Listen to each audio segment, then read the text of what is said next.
This video is sponsored by Card Kingdom. If you click on the link in the description below, it'll take you to their store and they'll know I sent you there. From Innistrad to Shadowmoor, what spooky top 10 does Nitsuhone have in store?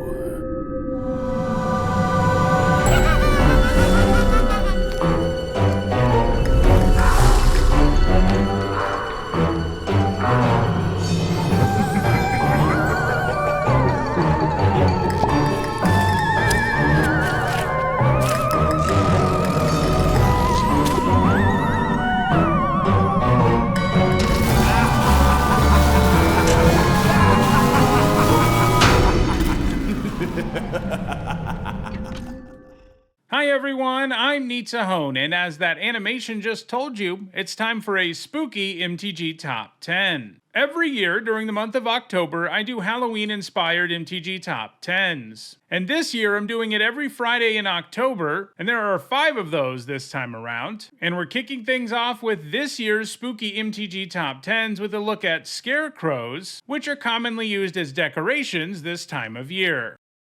In Magic the Gathering, creatures with the Scarecrow type look more or less just like the Scarecrows in the real world, with one big exception: they're actually alive in the Magic multiverse, with almost all of them being artifact creatures. The creature type made its debut in Shadowmoor, one of the spookiest planes out there. It's the dark reflection of Lorwyn. While Lorwyn is a plane of eternal daytime, Shadowmoor is a plane of eternal night. Shadowmoor's Kithkin are who created that plane's Scarecrows, who helped them with farming, but some of them went off and did their own thing. Lorwyn Shadowmoor block also initiated an event known as the Grand Creature Type Update, during which time Wizards of the Coast went back through all the cards released up to that point and made sure their creature types fell in line with what they were doing in the mid-2000s. This resulted in Magic's oldest Scarecrow actually being, well, Scarecrow, a card originally printed in 1994. In the years following Shadowmoor, Scarecrows continue to show up now and again, but they didn't get a significant number of cards until quite recently, in 2024's Duskmourn, a horror-inspired plane that might be even spookier than Shadowmoor. That plane's Scarecrows, known as the Wickerfolk, have some body horror-esque origins, as they used to be people. They used magic in an attempt to protect themselves from the horrors of the plane, and they succeeded in making it so they can't feel pain and are immortal, but in doing so they turn themselves into living constructs that are no longer human. To be eligible for this list, a card had to have the Scarecrow creature type. In all, there were 49 cards eligible, and in this video we'll look at the 10 Scarecrows that have had the biggest impact on competitive Magic the Gathering.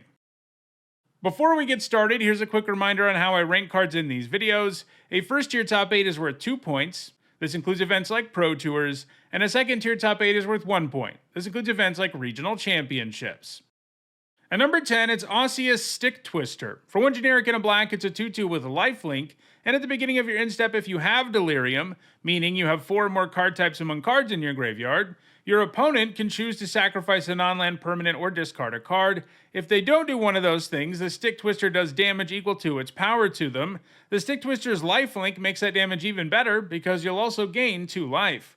Also, because it's both an artifact and a creature, like virtually all Scarecrows in Magic, the Sticktwister itself can get you halfway to Delirium, making it both an enabler and a payoff in decks interested in the mechanic. Unsurprisingly, it's been played in standard Delirium aggro decks, although it hasn't caught on in a huge way, mostly because most versions of that deck are red-green. However, it's a quality card and it has a lot of time left in standard, so there's a good chance it finds a more fruitful home in the future.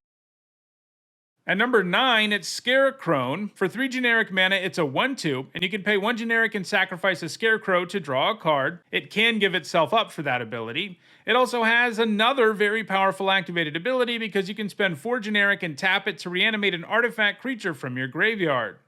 So at worst, it can give itself up for a card, and at best, it can bring back some big, scary creature for a very reasonable cost. Scarecrone has a pretty strange resume, one of the weirdest ones I've ever seen, because it has 1 top 8 each in Extended, Legacy, and Vintage, scattered between 2009, 2011, and 2015. In Extended, it was played in Tron decks, which were great at generating mana with the Urza's lands, and they could use that mana to cast big, scary creatures like Sundering Titan, which you could also use Scarecrone to reanimate. In both Legacy and Vintage, it was played in artifact-centric decks, which had the plan A of using Kuldotha Forgemaster to cheat huge creatures into play. Scarecrone could be one of the artifacts you sacrifice to make that happen, but if you got it later, it could be used to bring back one of the artifacts that ended up in your graveyard, like the aforementioned Sundering Titan or Mere Battlesphere.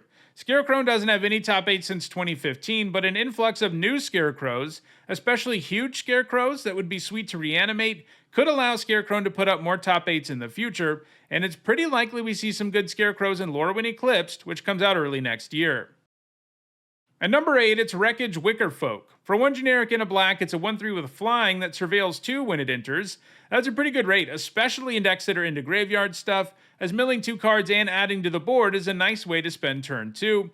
So far, all of Wreckage Wickerfolk's top 8s have come in Pauper, a format where only commons are legal.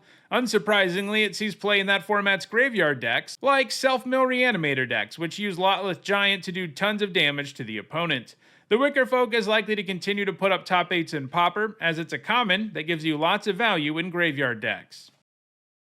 At number 7, it's Reaper King, the king of all Shadowmoor Scarecrows. It costs 1 mana of each color, but because the mana is hybrid with generic mana, you can also pay 2 generic mana instead for any number of those colored mana symbols, making him fairly flexible to cast. He's a 6/6 that gives all your other Scarecrows +1/+1, and whenever another Scarecrow enters under your control, you destroy target permanent. Yeah, it's a super powerful Scarecrow payoff, and one that goes great with literally every card on this list.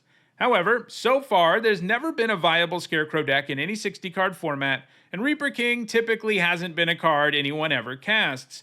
Instead, its top 8s in Vintage have all come as a result of its unique mana cost. After all, it's all 5 colors and has a really high mana value of 10, and there are several ways to take advantage of those things in Vintage. Most notably, Reaper King's 5-color identity allows it to be exiled to pay for any pitch spell like Force of Will or Grief. Having 1 card that can help you cast all of those for no mana is pretty sweet in a format that features lots of pitch spells. Reaper King sees play in graveyard decks like Bizarre Aggro and Dredge, both of which are decks that run very few lands that produce mana, so having free spells is important.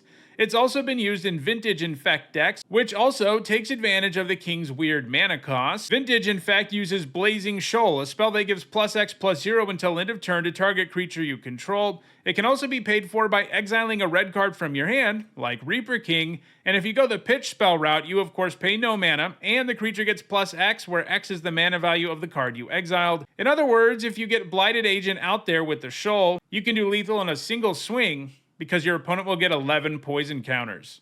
Reaper King doesn't have any top 8 since 2023, but like a lot of cards in this list, it may get significantly better in the near future thanks to an influx of new Scarecrows during our return to Lorwyn. At number 6, it's Pili-Pala. For 2 generic, it's a 1/1 with flying, and you can pay 2 generic and untap it to add 1 mana of any color to your mana pool. Because Shadowmoor is a dark reflection of Lorwyn, they designed an activated ability that is paid in kind of a backwards way than we're used to. Most of the time, we tap a card to use an ability, but not so here. You have to untap Pili-Pala, and that means only gaining access to its ability if you find a way to tap it. Luckily, as a flyer, making that happen isn't impossible. Plus, Pili-Pala's success has come entirely in combo decks that can use it to generate infinite mana. In Modern, this could be accomplished with Grand Architect. It allowed you to tap an untapped blue creature you control to add 2 colorless mana, but you could only spend that mana on artifacts and their abilities. Luckily, the Architect came with a way to make Pili-Pala blue, and once you did that, you could tap Pili-Pala for 2 colorless, use that mana to untap Pili-Pala and add 1 mana of any color, and you just keep doing that until you had enough mana. And Pili-Pala's mana didn't have the same restriction as the mana the Architect helps it produce, so you could use it on anything. So it wasn't hard to find a way to win at that point. More recently, in Pauper, Pili-Pala has been played with Careful Cultivation, an aura that gives a creature the ability to tap for 2 green mana. So like with the Architect, you can use those 2 mana to untap Pili-Pala and get as much mana as you want. Pili-Pala is still seeing play in Pauper right now, and it has a good shot at moving higher on the list in the future.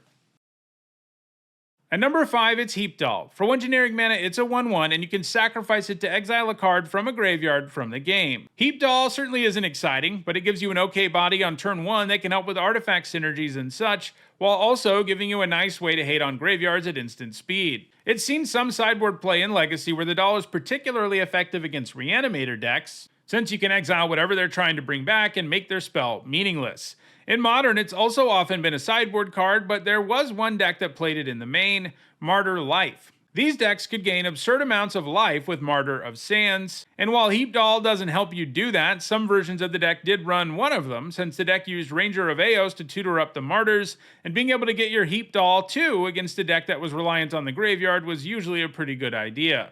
However, Heap Doll doesn't have any top 8 since 2014. At number 4, it's Wildfire Wickerfolk. For a red and a green, it's a 3/2 with haste, and if you have 4 or more card types among cards in your graveyard, it gets +1/+1. A 2-mana 3/2 with haste is a pretty solid aggressive 2-drop, but if you're good at getting Delirium quickly, it gets even scarier, and even if you don't have Delirium right away, the +1/+1 a couple turns later is likely to make the Wickerfolk far more relevant than it would otherwise have been. Its top 8s have all come in standard Gruul Delirium decks, which also run fellow aggressive Delirium creatures, Fear of Missing Out, and Patchwork Beastie, both of whom are also great at helping you get Delirium. The Wickerfolk is still putting up top 8s in standard right now, and it's very likely to move higher on the list in the future.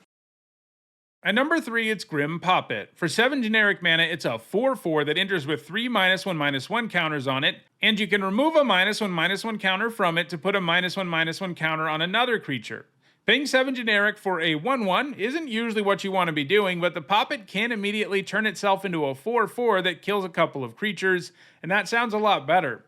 In Standard, it was played in Ramp decks as one of the payouts for producing tons of mana. In both Extended and Modern, it was played in Tron decks, which can produce 7 mana fairly regularly on turn 3. While there were more powerful things one could do with that kind of mana, the Poppet did give you a way to greatly disrupt your opponent's board as you tried to find another way to use that mana. It was especially good against fast creature decks, against which it allowed you to kill 3 X1s on turn 3. It also saw play in Extended Necrotic Ooze combo decks. The Ooze gains the ability of all creature cards in all graveyards, and if you could construct an Ooze with the right abilities, it could combo off in a big way. For example, with Devoted Druid and Grim Poppet in your graveyard, the Ooze can tap for green, and then you can put a -1/-1 counter on the Ooze to untap it. Then you can remove the counter using the Poppet's ability, and from there, create a ton of mana while also sweeping the opponent's entire board, at which point it's pretty easy to win the game. However, Grim Poppet doesn't have any top 8 since 2013, and Wildfire Wickerfolk will be passing it in the near future. At number 2, it's the Swarmweaver. For 2 generic, a black, and a green, it's a 2/3 that makes 2 1/1 black and green insect creature tokens with flying when it enters. It also has Delirium, and if you get it, it gives all of your insects and spiders +1/+1 in Death Touch. A 4-mana 2/3 that makes 2 1/1 flyers would already be a pretty nice card. But once Delirium is in the mix, things get truly terrifying for your opponent. It doesn't feel that much weaker than Hornet Queen, a much more expensive card. Unsurprisingly, the Weaver has seen regular play in graveyard decks in Standard, and has even made a few appearances in Modern. The Swarmweaver is still putting up top 8s, especially in Standard, and it's likely to continue to add to its score, but it has no hope of ever being the number 1 card on the list because that card has a massive lead, and that card is, of course, Painter's Servant, which has the most points by far of any Scarecrow. It has a 58-point lead over the Swarmweaver. For 2 generic, it's a 1/3, and when it enters, you choose a color. Then all cards that aren't on the battlefield, spells, and permanents are the chosen color in addition to their other colors. Most effects that have you change the color of stuff aren't super meaningful, but the fact the Servant makes all cards in every single zone that color is pretty powerful. Of course, that kind of effect is pretty hard to abuse in most formats, and for that reason it wasn't really played in Block, Standard, Extended, or even Modern. But ever since being printed, Painter's Servant has seen play in Legacy, in one of the most iconic decks in the format, typically called Painter. These decks combine the Servant with Grindstone to win the game. The stone has an ability that mills 2 cards from the opponent's library, and if both cards that get milled share a color, you repeat the process. Because Painter's Servant changes the color of cards everywhere, that means every card in your opponent's deck shares a color, so Grindstone will mill their entire library in a single activation if Painter's Servant is in play. While Legacy is the format where the Servant has been the most successful, Painter combo decks have found a bit of success in Vintage too. Painter's Servant's just going to keep adding to its score, and it will take an insanely good Scarecrow and Lorwyn Eclipse for Painter's Servant to ever lose its spot as the number 1 Scarecrow. So, those are Magic's best Scarecrows. Are you going to build a Reaper King deck? If so, check out the description where you can find a direct Card Kingdom link for each card that appeared in this video. If you enjoyed the video, please like it and share it so that others can enjoy it too. If you want to catch future videos, don't forget to subscribe. And if you want to catch up on over 900 other MTG top 10s, including about 100 that look at creature types and dozens of Halloween-inspired top 10s, you should see some playlists on your screen shortly. Thanks for watching.